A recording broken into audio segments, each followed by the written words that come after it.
So, in this huge video, I will try to explain all the artifact lore in Genshin Impact. I know it sounds crazy, since right now there is 58 artifact sets in the game, and there is a ton of lore to mention. This will be a huge simplification, similarly to the video where I tried to simplify all the lore of Genshin, so don't expect any deep dives in this video. I also considered making this video into a multiple part series, since there is so much, but in the end I decided to condense it into one big video. So I hope you are willing to sit through all of this, and if not, please use the timestamps I made for each of the artifact sets. This video took a ton of time to make. I think you can already tell from both the title and the length of the video. Anyway, I'll try to mostly follow the release order of the artifact sets, and considering the amount of very distinct lore they cover, I'll try to explain them one by one each, rather than try to connect the lore of them all. But there are obviously some that connect, so these will be put together, just so it's even more confusing for you. There is 58 artifact sets at this point, and while some of them cover a ton of important lore, some of them are just very generally describing well-known events, or some not so important stories, so I'll try to adjust my summary according to the amount of important lore these sets have.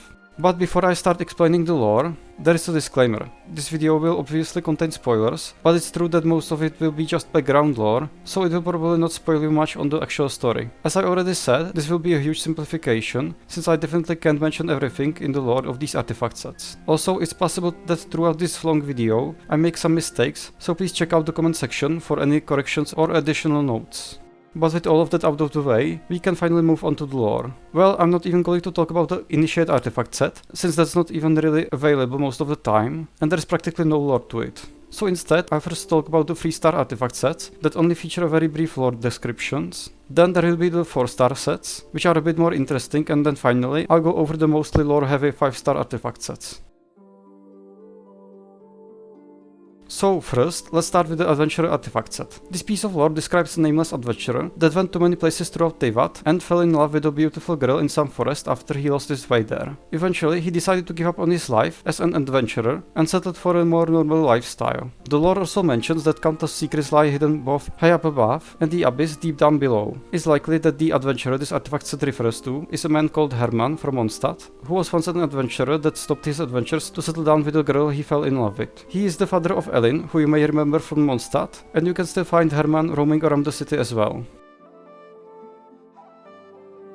The second artifact set is called the Lucky Dog, and it's about a person with a nickname. The Lucky Dog is represented by the 4-leaf clover. It's supposed to be a young boy who was favored by fortune from the day he was born. It's said that one day he plucked a 4-leaf clover from the ground, though it's unknown whether it's the clover that brought him luck, or if it was his luck that made him find it. He had no family, but thanks to his great luck, he made many friends that became his family. Since he was so fortunate throughout his life, he escaped many dangers by sheer luck and even found a treasure by a complete chance.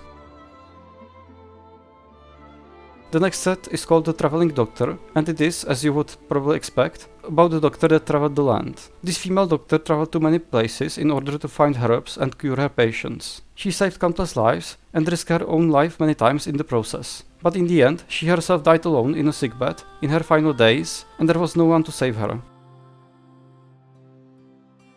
The first 4-star artifact set is called the Resolution of Sojourner, and it tells a story of a legendary traveler from Fontaine. He was also part of the wondrous Troupe, described in another artifact set's lore, which is a legendary group of a distant past who used their instruments for combat, traveled all over Teyvat, and even ventured into the Chivalry. He played the lyre and first met the conductor, then a girl who used the flute, and lastly a man who wielded the bell, and they joined on his travels before finally becoming a troupe. He then ended up in Mondstadt, where he witnessed the Ludi Harpastum, which is a traditional celebration there. Ludi Harpastum is a series of games where a winner traditionally gets to choose a maiden, who then throws the Harpastum into a crowd, and the one who picks it up receives good fortune. At that time, under the old aristocracy, they changed the traditions and only the Lawrence clan could choose the maiden. The maiden would then also be taken by the noble who chose her, which made this whole celebration into a sad occasion for Mondstadt's people of that time. The Sojourner met a maiden that was about to be taken by a noble and promised her that he would remember her. Eventually, he fell in love with her and even sacrificed himself for her, since he and his troupe decided to start a rebellion against the aristocracy. But this rebellion failed, and in the end, this troupe was disbanded. The next artifact set is called Tiny Miracle, which is an interesting one because it only has a short description about these artifact pieces, some of which seem to be connected to the stars, but it contains nothing important lore-wise. Then there are the Martial Artist and Instructor, which are also brief descriptions that are most likely connected. The Martial Artist describes the story of a young man who practiced martial arts for years. When training, he endured a lot of pain and suffering all alone, and after many years, he became an instructor. The instructor tells the story of a strict instructor that taught his students combat and survival skills. He wasn't talented enough for a general, nor anything beyond being a soldier. All he could do was being an instructor so that his students might survive the battle. The next one is called the Berserker. In the distant past, even before the Cataclysm, he lived alone, sometimes fighting and other times attending to his garden of roses that brought him peace. His homeland unfortunately got destroyed by a war between gods and mortals, and his rose garden was burned to ashes as his people were dying. Thanks to this, he was consumed by vengeance and bloodlust and became the Berserker. He killed both monsters and humans alike, and at some point the flames which devoured his homeland made his face unrecognizable, so he decided to wear a mask. In a barren wasteland, he encountered a giant monster which he fought for several years, until it was finally defeated. In the end, his life ended one day in the middle of a bloody battlefield. The Exile set is about a legendary figure called Parsifal, also known as the Phantom Thief. He was an aristocrat in Mondstadt who lived at the time during the old aristocracy. As a child, he was living a happy and carefree childhood. His father was the symbol of nobility. He was chivalric in nature and had a strong sense of justice. This was however used by his own brother Eberhard, and thanks to him, he tried to become a vigilante. This unfortunately led Parsifal to be targeted by fellow aristocrats, and he was eventually betrayed even by his own brother, who tried to become the heir of the family, which led to Parsifal's exile. The Heart of Depths tells the story of how Parsifal journeyed to Liyue and went to hunt the terrifying sea monster. When he first came to the harbor, he carried the sword Iron Sting with him, and later he joined a man called Skipper in conquering the seas. So he joined this crew which tried to slay a sea monster, but in this fight, unfortunately, he and his crew died together with the sea monster. Then there is the Defender's Will set, which tells the story of Rostam, the wolf pup, a member of the Knights of Favonius before the Cataclysm in Khaenri'ah. Ever since he was young, he was a friend and rival of Arundolin, who was the Grand Master of the Knights of Favonius. After becoming a knight, he mentored a man called the White Knight, who eventually became known as the Bloodstained Knight in the future. He once fell in love with a girl called Rosalind Krushka Lowfolter, who often sang in the city square, and she also fell in love with him. After some time, Rosalind was accepted into the Sumeru Academia, and one day she left to study there. In the meantime, as they were still separated, the Khaenri'ah Cataclysm began, and Rostam, together with the other knights, went to exterminate the monsters that emerged. However, he died in battle. After Rostam died, Arundolin never went to battle again, and Rosalind became the Crimson Witch, eventually joining the Fatui and becoming La Signora. Next one on the list is the Brave Heart. This set is about Arundolin that I already talked about. The lore overall connects to the previous set I mentioned, and there isn't that much more to say. It describes their childhood when they went on numerous adventures together. It also talks about how Arundolin once returned to Mondstadt following Rostam's death and how he felt. He was so heartbroken that he never again stepped onto the battlefield. Then there is the Gambler artifact set, which tells the story of a woman that liked to gamble and cheat while doing so. She would often swap the dice with her special dice or cards as a way to win the game. She even wore earrings that contained a sedative that kept her calm throughout the games. And thanks to her eye-catching attire, everybody was focused on that and nobody noticed her tricks. Next is the Scholar, which tells the story of a woman that lived in her ivory tower, buried under the piles of books. She spent half of her entire life in her endless research, taking notes and making calculations. But she failed to find the answers she was looking for, and eventually even questioned her career choice. And by doing that, she wasted even more time. Then there are 4 artifact sets, called respectively the Prayers of Wisdom, Destiny, Illumination and Springtime. Each set only includes one piece, and they are all closely connected, so I'll mention them all here. They all describe the time when the land could still hear revelations directly from Celestia, and angels, who were considered the envoys of heavenly principles, walked among humanity. The people enjoyed the prosperity and wisdom of these times, but they also questioned Celestia's authority and schemed to enter the Garden of Gods, which made the angels angry. So the priest, who wore a crown made of Irminsul branches, went down to the deepest parts of Teyvat and seeked Irminsul's wisdom. This repeated many times, and every time the people angered the heavens, they sent another priest down to the depths. Each priest left their crown there, and at some point, a mountain of crowns appeared there. All prosperity must someday end. The world works in cycles, which repeat again and again. Now we are finally getting to the real juicy lore. The first 5-star artifact set is called the Gladiator's Finale, and it tells a story of an unnamed gladiator that lived in Mondstadt around 1000 years ago. He was a slave that belonged to Eberhard, Parsifal's brother that I already talked about in the section about the Exile. He was a strong warrior that nearly achieved to win his own freedom, but was eventually defeated by Vanessa, who at that time fought as a gladiator under the Lorenz clan. She is the one who later overthrew the old aristocracy in Mondstadt, together with Barbatos. Anyway, once she defeated him, she refused to kill him by stabbing his throat like a slave, and decided to instead pierce his heart. He once thought that his master cared for him, but as he was dying, he looked into his master's eyes, and he realized that he was just a worthless slave to him.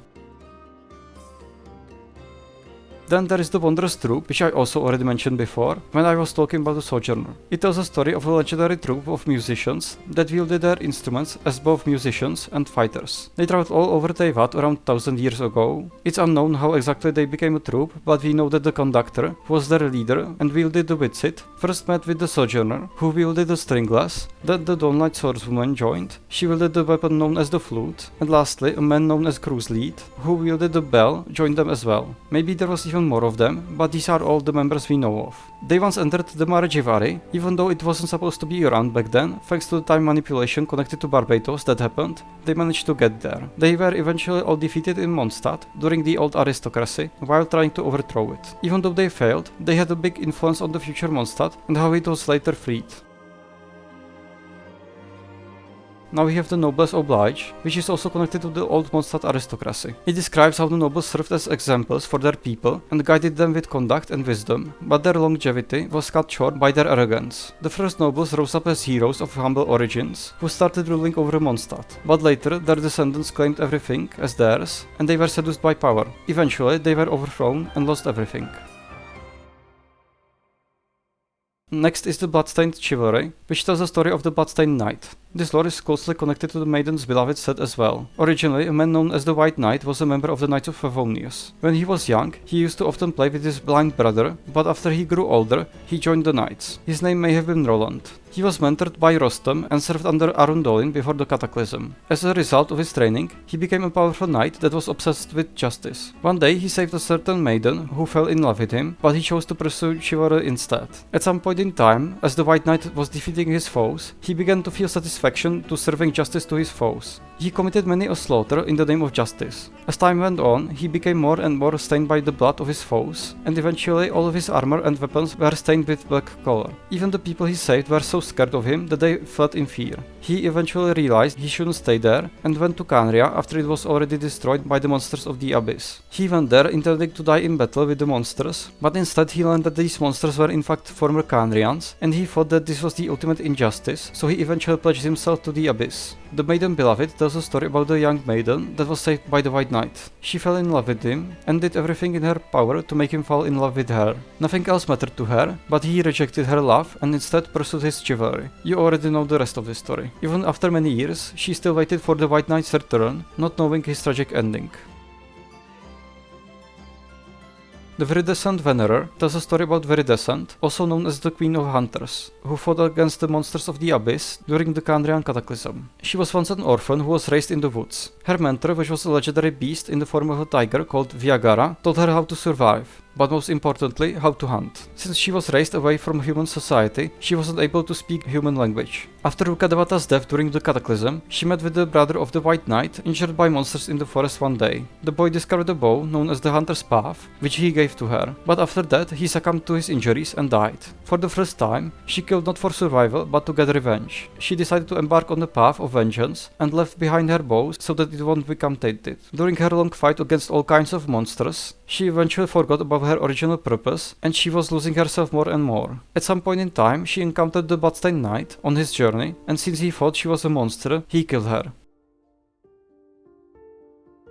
Then we have the Deepwood Memories, which tells a story about the tiger Viagara I already mentioned when talking about the Viridescent Venerer, but it focuses mainly on its follower called Cinnamon, who was a maiden that later also taught many people how to hunt. She defended the Dharma forest, which was basically a labyrinth where anyone else could have lost their way. She could understand the language of all beasts and read the poetry of moonlight. Legends say that Viagara was immortal and that at the end of its life, it melted into the forest. It was created by great Lord Rukkhadevata after she made the Varuna contraption in the forest, which connects to some of the war quests in Sumeru. Next on the list is the Archaic Petra, which describes some events in the life of Rex Lapis, the Geo Archon. He once fought in the Archon War and he was merciless to his foes. Many of the monsters he defeated now lie beneath his spears that form what is nowadays called the Goyun Stone Forest. He participated in Balda's slaughter in those times, and after that was over, he established the harbor. He taught humans many things and even created many divine tools to help them. Now he tries to blend in with humans and no longer wishes to rule over mortals.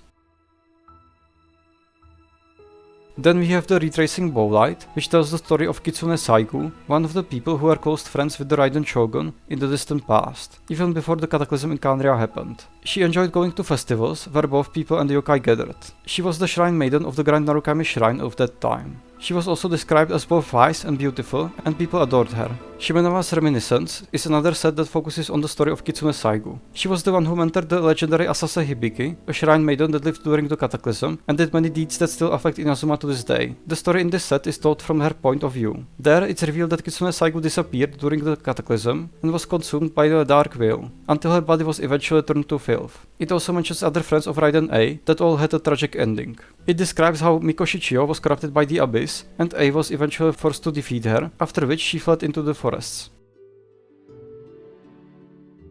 Next I want to talk about the Thundersoother, which tells the story of a man called the Thundersoother and his fight against the terrifying beast. In the distant past, the Thundersoother fought the beast of thunder, but his resolve never wavered. He conquered both thunder and flames, but he could not conquer the flesh of time. He was a mere mortal with human feelings, and during his adventure, he suffered many hardships and felt many different emotions. Eventually he succeeded and beheaded this monster.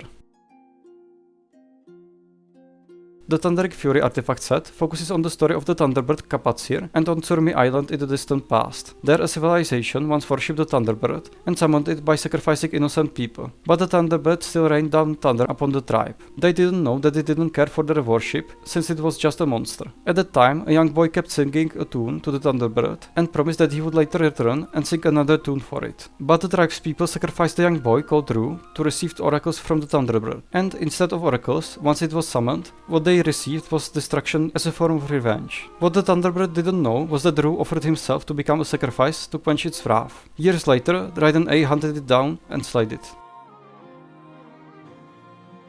Next is the Lavawalker artifact set, which as we recently learned, describes Enjo and his connections to the mysterious Marejivari. He is supposed to be the sage who travels the Marejivari, but the set doesn't exactly reveal much concrete information about Enjo. We just know that somewhere in the Marejivari is supposed to be a phoenix, which could be another one of Bakunawa's forms, and that Enjo's story was supposed to continue for 100 more years. After he traversed the Marejivari, the fire eventually burned away at his soul, and sadly, he couldn't quench the flames of time. Even though this artifact set tells the story as if it already happened, since we know that the time in the Marejivari doesn't function as it should, most of the events described there probably didn't happen yet. Now we have the Crimson Witch, which is surprisingly about the Crimson Witch. I already talked about her before, but in the distant past her name was Rosalind Krushka Loveholter, and she was a maiden who loved singing in Mondstadt before the cataclysm happened. She fell in love with Rostam, the wolf pup, who loved her as well. One day she was accepted to the Sumeru Academia and went to study there, so they ended up separated. While she was still studying in Sumeru, the cataclysm in Khaenri'ah happened, and later, when she finally returned to Mondstadt, she discovered that Rostam died in battle. Filled with rage and sadness, she became the Crimson Witch. After that, she burned away her enemies, and eventually almost became a monster herself. But fortunately for her, Piero found her and recruited her to the Fatui. Thanks to that, she received a cryo delusion that helped her suppress her flames, and she became a Fatui harbinger known as La Signora. The Blizzard Strayer tells the story of the ancient kingdom of Salvin Dagnir, which was located in today's Dragonspine. It describes how the princess of Salvin Dagnir sent the outlander Imunlauker on a journey to find the truth about what's happening to their civilization. In the past, they received many blessings from the heavens, but at some point, the heavens stopped responding. A celestial nail fell from the sky, and the mountain became trapped in a never-ending snowstorm. The outlander called Imunlauker promised the princess that he will try to find a way to save Salvin Dagnir. She promised to paint murals of him on the walls, and did so while he was away. The princess even sang songs of him to comfort her people and nursed memories of him. Imunlauker went on many heroic adventures in search of hope for the kingdom, but in the end, it was all in vain. When he finally returned, he found everyone dead and the civilization destroyed. He was angry towards Celestia and eventually left to find a place for war, since he thought that's the only thing Celestia cares about. Then there is the Pale Flame set, which tells the story of the Fatui, mainly the Fatui Harbingers. The first part of this set's description describes the moment when Piero found the Crimson Witch and recruited her to the Fatui, where she was later given the title of La Signora. He talks to her about the Tsaritsa's goals and how they wish to rid the world of both the ignorant gods and the abyss, and she agrees. The next part is about recruiting Zandik, who Piero found in the desert of Sumeru. He promised him resources for his research, and Zandik says that if they support him, he can construct even a god. And so he agreed while laughing at the name he received, which was Il Dottore. Next, Piero found the one who would be later known as Pantalone, and noticed that he has no vision and wanted to resist the gods. Pantalone promised that Snezhnaya will become the heart that pumps money around the world and join the Fatui. Then he met Scaramouche, who was just a wandering puppet whose divine powers had been sealed by the shogun at that time. He hated both the gods and humans and decided to join the Fatui solely because they seemed fun to be around. The last part is about Piero and his past and how he tried to stop the last king of Khaenri'ah from starting the cataclysm, but failed. He now laughs in the face of fate, and his desire is to rewrite the rules of destiny.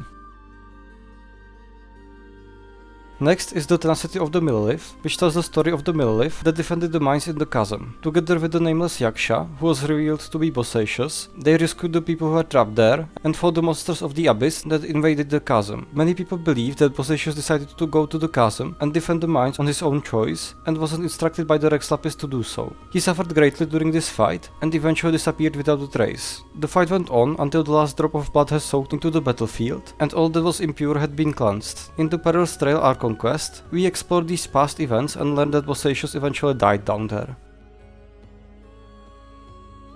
Now we have the Vermillion Hereafter, which is closely tied to the Tenacity of the Milelith and the four-armed Yaksha Bosacious. But it also mentions that in the distant past, when the Sun Chariot still ran across the sky along the Three Moon Sisters, a calamity happened, in which the moons fell. The Sun Chariot fell as well, and its fall created the chasm. Though many people nowadays believe that this is just a made-up story, and that this fallen star may have not been there at all.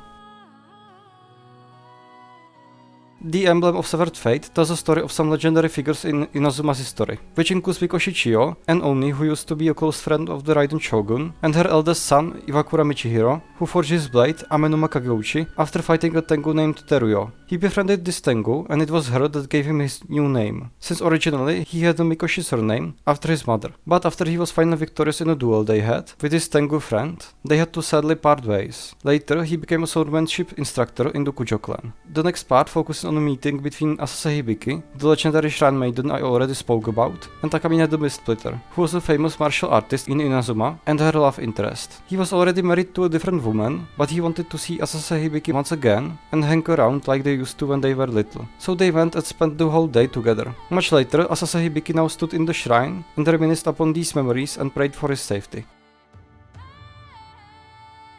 Then we have the Husk of Opulent Dreams, which is about Scaramouche and his life as a puppet after he awoke in the Shakkei Pavilion, where he was put by the Raiden Shogun. After this, he was eventually discovered by a man called Katsuragi, who chose to hide his origins, and later, this puppet was named Kabukimono. Sometime later, after Kabukimono already got accustomed to his new life there, Dottore infiltrated Inazuma as a Fontainian mechanic and started interfering with the Mikage furnace, where Kabukimono got to know a smith called Niwa. At that time, the furnace was filled with filth, and it was taking a toll on the people working there. So Kabukimono decided to go for help. While he was away, Niwa was murdered by Dottore, who put his heart into a box, and when Kabukimono returned, he was told that Niwa betrayed them. Dottore gave him the box and Kabukimono went to repel the filth from the furnace. He even went on to get revenge on Niwa's descendants. If you want to know more about Scaramouche and the Fatui, I recommend watching my video on the Harbingers.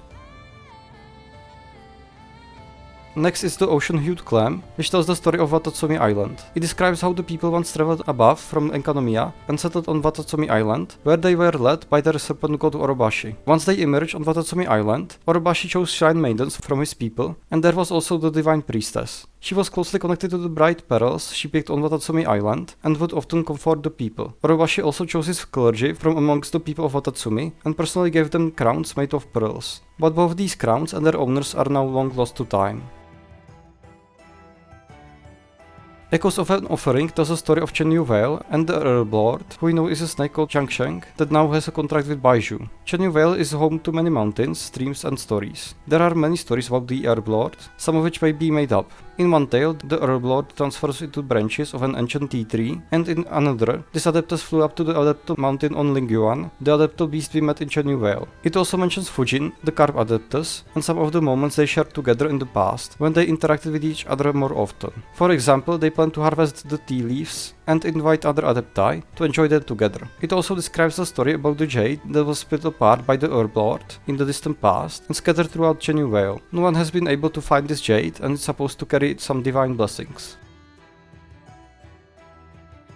The Gilded Dreams focuses on King Deshret and his story. In the past, the three god kings were close friends. They established the kingdom of Aikanum, however, that was eventually destroyed by a celestial nail, together with the passage of time. Rukkhadevata created the Aipem Woods, while the goddess of flowers suffered from unfortunate death in the desert while trying to help King Deshret. After her death, he tried to create the eternal oasis in remembrance of her. He also dreamt of the golden slumber, where everyone would be joined eternally and there would be no partings or sorrow. Later, however, he became insane and embraced the abyss and forbidden knowledge, which eventually led to his demise. Next is the Desert Pavilion Chronicle, which tells the story of the ancient city of Gurabad. In the past, the Jinn were ruled by King Deshret, and they were supposed to help humanity. Among many other things, they helped him build the Eternal Oasis. There in Gurabad, which was ruled by mortal kings, a young shepherd called Ormazd fell in love with the mother of the Jinn, Lilupar. He was warned of the greed the Jinni possessed, but he didn't heed any of the warnings. With her help, Ormazd defeated his rivals and became the king. Gurabad bloomed like a man-made flower in a cliff wall, becoming the capital of the mortals. Later, Lilupar schemed against her husband and killed him, making her son Kisra the new ruler of Gurabad. He was, however, killed by his own son, Shirue. Shirin, who was also Shirue's mother and Kisra's wife, that somehow became the true and last ruler of Gurabad. The family tree here was really complicated, so I won't get too much into it. Lilupar's use of abyssal power eventually made most of the kingdom fall to ruins, and most of its population tragically died. Since then, Gurabad has been abandoned.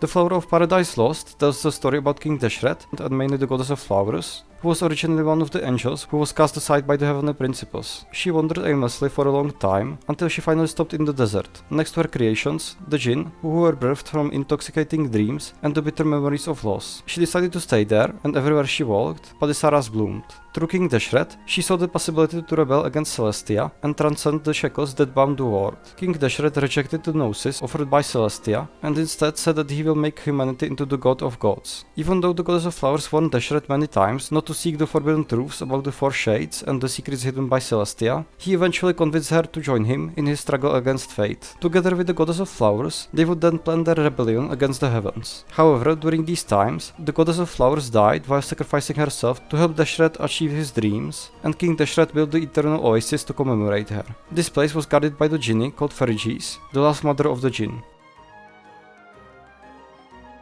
Next is the Varukasha's Glow, which is about the goddess of flowers and her daughter, Kvarena. Once she dreamt of the upcoming cataclysm in Khaenri'ah, and so she split her body, which is how Kvarena was created. She even foretold that Egeria, the previous Hydro Archon, would later die here, and Kvarena will be used to preserve the land. Later, Great Lord Rukkhadevata made Kvarena into the divine bird, Simurgh, that would slumber until the disaster came, and it shattered its divine form to protect the land. Egeria died and became the Amrita, which was then protected by the power of Kvarena, and from the Amrita grew a giant tree, Harvestocum. Then there is the Nymph's Dream, which is closely connected to the Narsenkreuz Ordo. It's the story of how the kids in the Narsenkreuz Institute played a game where the adventure team had to defeat the evil dragon. The knight was played by Elaine, while the fell dragon Narcissus was Renée. The princess who had to be saved was Lyris, the director of the orphanage. She was an Oceanid who led the institute, while Basil Anton, admiral in the Fontaine Navy, served as the vice director, and together they took care of the children. Aside from the ones I already mentioned, there was also Jacob and Elaine's sister Marianne. Even back then, when they were just kids, René predicted in his word formula that the all-devouring narwhal would descend upon Fontaine in 500 years and drink the primordial sea, after which it would destroy all of Fontaine. This was the beginning of the future Narsenkreuz Ordo, which tried to stop this upcoming apocalypse. Anyway, after they finished playing heroes and the institute had to disband, the children had to go separate ways. René and Jacob were taken in by Karel Ingold, who took them on various adventures, where especially René continued his research. Elaine and Marianne were taken in by Emmanuel Guillotin, who was a Marechaussee Hunter. Elaine became a genius mechanic, while his sister joined the Marechaussee Phantom. In the end, they all went their separate ways, and even clashed violently in the future. But they all, and especially René, could never forget their past friendship, and he wished to create a future where they all could be happy. The Marechaussee Hunter set is focused on the Narcissenkreuz Ordo as well, but it also mentions for example Cassiodor, the high-ranking Remurian, who after the fall of Remuria decided to hunt down the monsters that remained, and so he became the Golden Hunter, who led the Marechaussee Hunters of old. Nowadays they are commonly called the Marechaussee Phantom, and consist mainly of Melusines. It serves as something like a police force of Fontaine.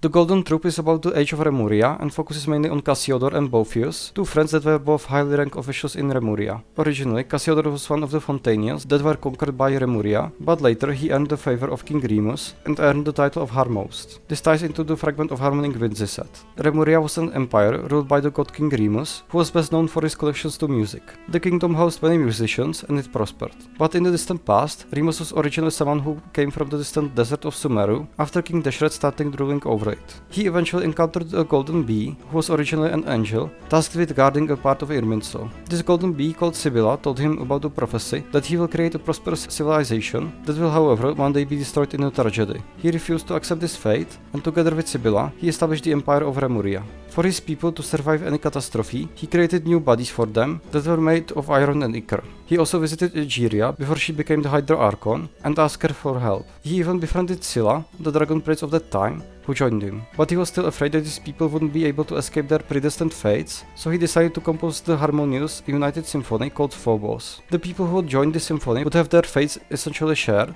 which meant that Remus could protect them until they were ready to compose their own destiny. However, after some time, Remus noticed that something was wrong with the symphony, and that his people started to slaughter the Fontainians, and that there was cruelty and greed in the symphony. He decided that he will grant free will to Cassiodor and separate him from the symphony as insurance. After that, he convinced Scylla to attack Remuria in his final plan to stop the very symphony, leading Remuria towards destruction. But unfortunately, it all ended in failure, and Remuria sank beneath the waves together with its people. The Song of the Days Past also ties into this, and is about the Lock Knights who tried to protect Fontaine against the Remurians in their never-ending conquests. A Lock Knight named Erenias united all the remaining Fontainian tribes and fought against Remuria. The Lock Knights swore to fight alongside the Oceanids to protect the yet untainted pure dews. However, since then, the waters of Fontaine have been tainted, and the situation changed a lot.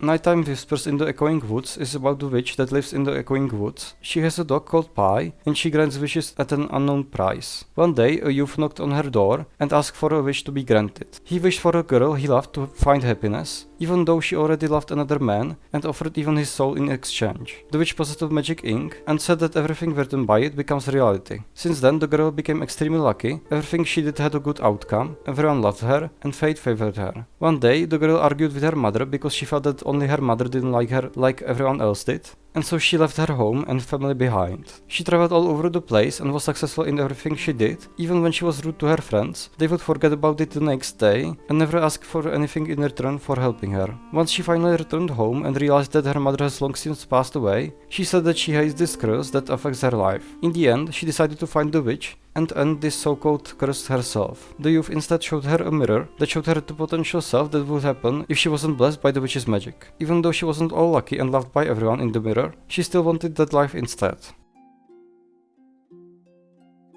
Unfinished Reverie is about the events of Natlan's past heroes. In the distant past, Ochkan, the Python king who ruled over Ochkan-Natlan, banned the people of Natlan from interacting with the Lord of the Night and the Viop, who are connected to the Night Kingdom. He hated anything that wasn't humanity and tried to get rid of any outside influences, including the Saurians. Ochkan-Natlan was built atop the previous Dragon City, and Ochkan sealed its previous ruler below the city. But at one point in time, the Red-Eyed Youth and his companions hoped that humans and Saurians could live together in harmony, and eventually defeated Ochkan and turned Ochkan-Natlan to ash. They restored the tribes that suffered under Ochkan's tyranny and saved many Saurians along the way.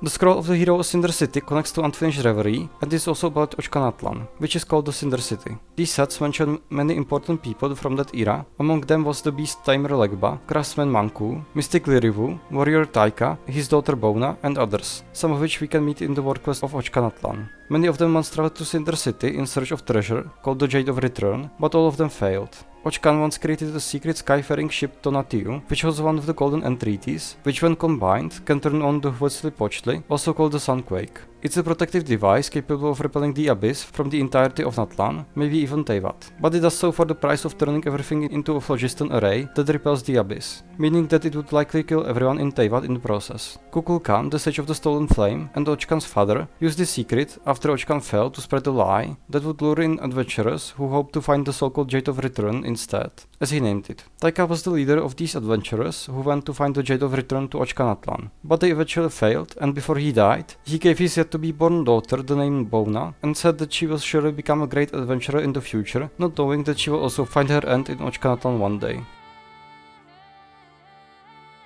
Next is the Obsidian Codex, which concerns the very beginnings of Natlan and the 6 tribes as we know them today. After the Great War of Vengeance, Natlan and its ley lines were destroyed and just barely made it. Yohalte Kuchtin, the Lord of the Night, was a former angel who fell there, and she and her remaining people were under the rule of the pirate dragon Chuquatl, who at that point was already corrupted by the Abyss. Only Kukulkan, sometimes called the Wisest of Dragons, and later the Sage of the Stolen Flame, tried to seek a different future for the dragons who were slowly led towards destruction. So he went to the ancient humans, in which he saw a new hope for the dragons and taught them how to use phlogiston. From the humans rose a person called Chak, who shared phlogiston with other humans and led the new rising civilization of Natlan. Together with his companions, he defeated the raging dragon and founded the first tribe. After a long time, after all his companions passed away, he climbed a high mountain and he called out to his past comrades, to which the Lord of the Night responded. That night, the first vibe was born. Later, the tribes developed thanks to, among many, Kukulkan's guidance, and they sought to be one day freed of the rule of dragons. Originally, Ochkan was the one who was supposed to slay the pyro dragon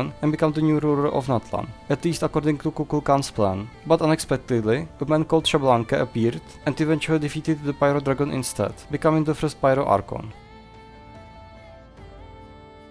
Then we have the finale of the Deep Galleries, which focuses on the legendary Voyager and the ancient times of Teyvat. In the very beginning, Teyvat was born alongside a dragon called Nibelung, who eventually became the Dragon King and ruled his race of dragons. One day, a cosmic being who was akin to a traveling scholar called the Voyager saw Teyvat from a distance and was so intrigued that she decided to stop by and talk to Nibelung. She told him that one day this world would be consumed by darkness and that he should, instead of staying in this world that would eventually be destroyed, journey with her beyond the stars. But he replied that he won't abandon his people, and if this world indeed perishes in the future, he will instead lead them towards the stars. They then promised to meet once again in the future, and the Voyager left. But once the Voyager came to visit Teyvat much later, what she found was a completely different world. The dragons were gone, it was bound by the Four Shades power and covered by the false sky. She decided to break the rules of her kin and ventured into the golden city of Hyperborea in the possessed body of a young man. Inside, people were arguing about having angered the gods by looking into what they weren't supposed to. But the Voyager challenged their argument by asking if the heavens are perfect, why would Celestia fear the people seeking answers? So they sent her down into the depths to seek answers from the first angel. Upon meeting the Voyager, however, the angel fell in love with the young man, and together they decided to rebel against the heavenly principles that shackled them. So they plotted the rebellion against the divine in the golden city of Hyperborea, but they were eventually stopped by the celestial nail that fell from the sky.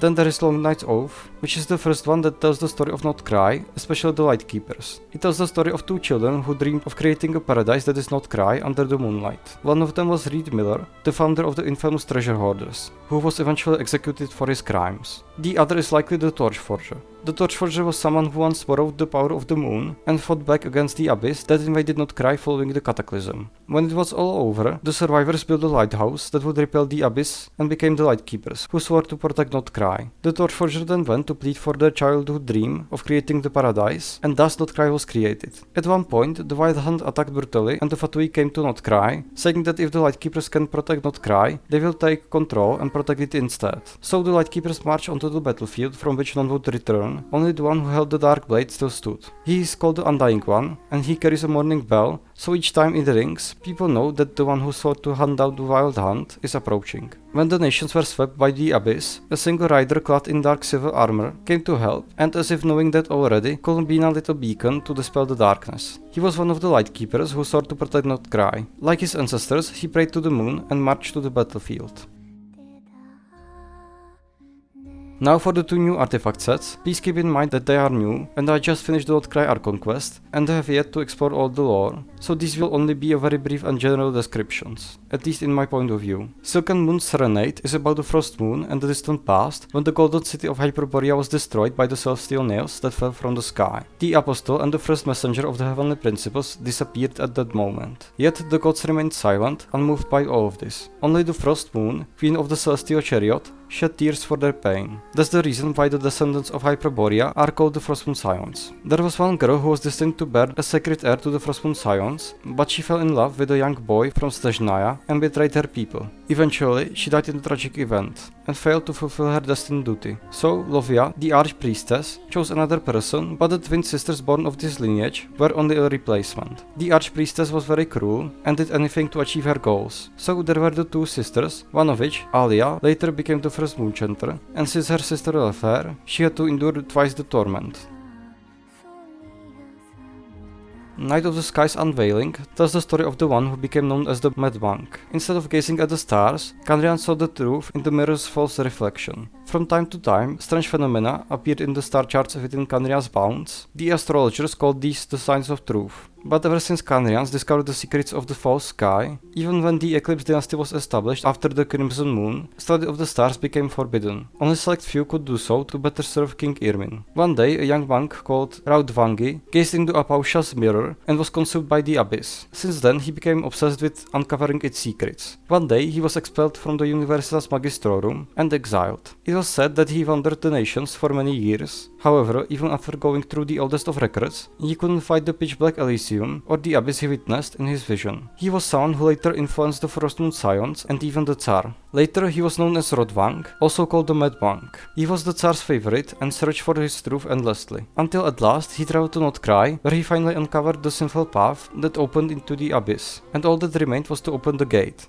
Everyone saw opportunities in Notcry, but only the Mad Monk knew of the secret scheme of the Tsar, which involved a revolt against the Heavenly Principles. The Mad Monk says that it's better to find liberation in sacrifice for great endeavor than to remain lost in the endless samsara cycles, and tells Reed Miller, the founder of the Treasure Hoarders, to cast aside his melancholy and follow him, since they have been chosen by fate and together they will break through the false sky.